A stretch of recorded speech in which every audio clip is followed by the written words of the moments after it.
സോറായിൽ than ഗോത്രക്കാരനായ മനോവ എന്നൊരാൾ ഉണ്ടായിരുന്നു. അവന്റെ ഭാര്യ വന്ധ്യയായിരുന്നു. അവൾക്ക് മക്കളില്ലായിരുന്നു. കർത്താവിന്റെ ദൂതൻ അവൾക്ക് പ്രത്യക്ഷപ്പെട്ട് പറഞ്ഞു, നീ വന്ധ്യയാണ്, നിനക്ക് മക്കളില്ല.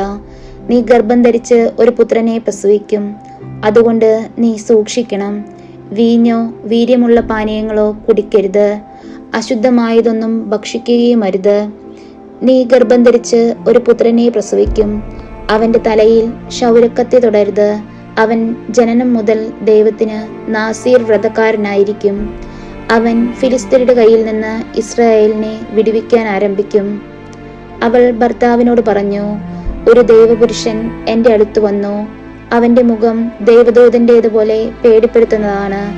എവിടെ നിന്ന് വരുന്നുവെന്ന് അവനോട് ഞാൻ ചോദിച്ചില്ല. അവൻ പേര് പറഞ്ഞതുമില്ല. അവൻ എന്നോട് പറഞ്ഞു, നീ ഗർഭം ധരിച്ച് ഒരു പുത്രനെ പ്രസവിക്കും. വീഞ്ഞോ വീര്യമുള്ള പാനീയങ്ങളോ കുടിക്കരുത്. അശുദ്ധമായതൊന്നും ഭക്ഷിക്കുകയും അരുത്. ബാലൻ ആജീവനാന്തം ദൈവത്തിന് നാസീർ വ്രതക്കാരനായിരിക്കും.